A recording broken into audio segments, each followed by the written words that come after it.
Right. Morning, ladies and gentlemen. Standing before you is Ms. Mashiloane from the Logistics Department at Valley University of Technology, Vanderbilt Park campus. And today we're looking at Business Management 1. Going to look at Chapter 5, Organizing. And then in the previous chapter that we did, we looked at planning. And then now remember, we're looking at the business functions. So we're going through. And then now just to give you an overview of what is organizing. Now, organizing means coordinating activities so that objectives can actually be achieved within an organization. Now, remember we said this is one of the management tasks. Now, organizing is mainly concerned with classification and allocation of activities to divisions, the creation of posts within these divisions, and the determination of employees' duties, responsibilities, as well as authority. Now, remember, organizing doesn't just happen overnight. It is a process. Now, we're going to look at the whole process of organizing. Now, the first thing that happens within this process, you need to gather information, you need to identify and analyze activities, you need also to classify activities and also allocate staff, because remember, you are organizing. Now, when you gather information, this is all about the availability of human resources as well as other resources that might be needed in order to achieve your company's set objectives. Then now, when we're talking identifying and analyzing activities, management must actually determine the nature of activities that needs to be performed to achieve its objectives, and also analyze which tasks will make up these activities. And then now, when we now classify activities, this actually deals with grouping together related activities so that there won't be any duplication of activities by different departments or even people. And then now we're looking at the allocating staff, and then obviously in as far as allocating staff is concerned, this is the starting point of the job design process to say now, okay, you need then to allocate people or even staff to say, okay, you are going to be responsible for this, and then this person is going to be responsible for this. And then we're looking at assigning authority and responsibility. Now, the line of authority to make decisions and taking responsibility is associated with each post and must be precisely determined. So whatever, or rather whoever fills a position knows exactly what are his duties, responsibilities, as well as authority. And then you need also to facilitate work. Now, everything should be prepared beforehand, because plans will only work if all requirements are made available at the right time and at the right place. Now, we're looking at the principles of organizing. Now, the first principle, there has to be coordination. And then when we're talking coordination, this actually refers to the integration of the business parts, or rather parts, to achieve the desired outcomes. And then now we're also looking at authority, which is the right to make decisions, issue orders, and also utilize resources. And then in responsibility, this actually means the duty to do certain work. And then in accountability, definitely, is any means of ensuring that the employee who is supposed to perform an activity, in fact, performs it and does so correctly. Those are basically principles of organizing. We're still continuing with that. And then we're looking at delegation, and then this is the process by which the manager allocates subordinates the responsibility and authority to execute and make decisions for accomplishing objectives in certain situations. That is delegation. And then we're looking at specialization, which refers to the division of work in order to improve how goals are achieved, as to, okay, this person is actually good in doing this, and therefore you actually allocate work according to areas of specialty. And then we're looking at divisionalization, which means creating self-managing units within a business, and each division then has its own department. And then now we're looking at the three elements of coordination. First one, we're taking the chain of command. Second one, we're taking unit of command. And then the last one, we have what we refer to as span of control. Now, the chain of command actually refers to the line of authority that flows from the top of the business down to any employee. That is the chain of command as to who answers to who, or rather who reports to who. And then we also have what we refer to as unity of command, which means that each employee should answer to and take instructions from only one immediate superior. For example, if probably you know each and every department, there are heads of department. If we are from logistics, you report directly to your HOD. If you are from marketing, you report directly to your HOD or rather your line manager. So basically that is that.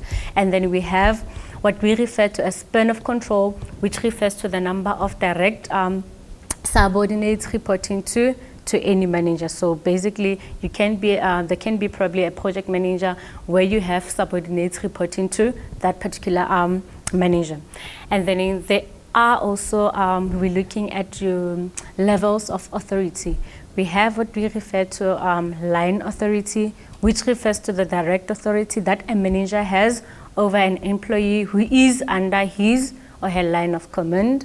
And then we also have what we refer to as staff authority, which is largely advisory and is most common in the middle management level, the right to recommend but not command. And then we're also looking at your line and staff authority. This is when line managers and staff managers form a collaborative partnership. And then we're looking at functional authority. This is the right that staff specialists have to give order to line employees in an established area of responsibility. And then we're looking at your project authority. And then this is the This is the horizontal authority of a project manager, which can actually extend over to other departments, or rather even your different departments. And then we're still looking at the types of staff authority, and then we have what we refer to as advisory authority, which refer to when specialist knowledge is used, but the inputs of the specialist are not actually enforced. It is only taken as advice. It is referred to as advisory authority. You can actually only get advice, but then you're not forced to actually implement whatever that the specialist actually said. And then we have what we refer to as compulsory advice. And then this is when the manager of one section is actually compelled to listen to the specialist, but then they are not compelled to carry out the recommendations. And then we also have what we refer to as cooperative education.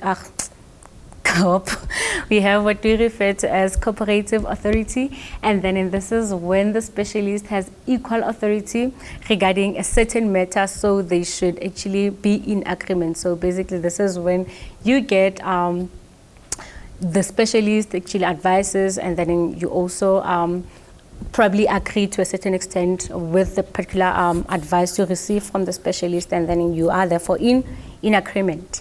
And then we're looking at your guidelines for delegating. And then in the first one, you need to actually establish measurable goals and standards to which the subordinates agree. And then you need also to define authority and responsibility to the subordinates. And then again, if you are delegating, you need to involve the subordinates in day-to-day activities and decision-making, so that it is easier for you to be able to delegate, or even for them to be able to carry out the tasks. And then you need also to expect the subordinates to complete their task on their own, no micromanaging. And then again, you need also to empower subordinates with necessary training, make it possible for them to obtain the necessary skills and knowledge to do their jobs.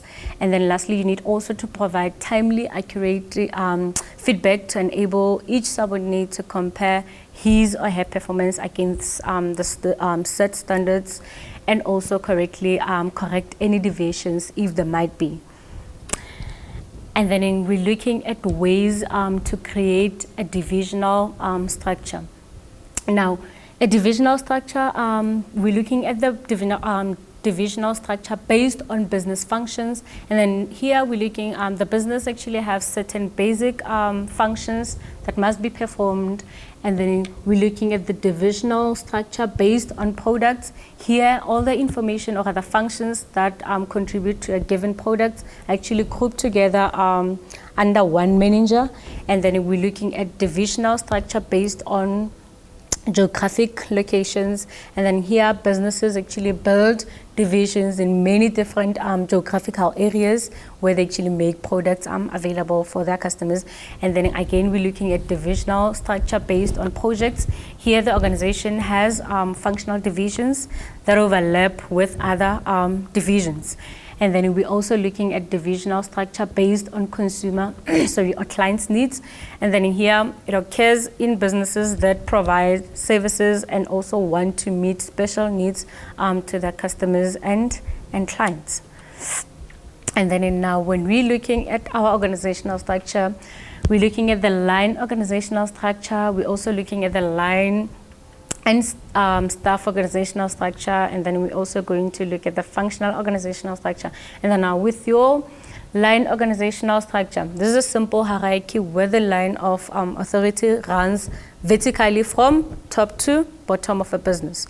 And then the line and staff organizational structure, it actually has vertical line authority for its basic functions, but then staff specialists are added to perform more complicated issues. Remember, with your staff specialists, they actually come into the organization to give advice. And then we also have what we refer to as functional organizational structures, which actually reflects the basic functions of the business. And then we also have the individual organizational structure, which aims at supporting self-contained divisions within the organization. And then we're also looking at the matrix organizational structure, which uses both vertical and horizontal lines of authority.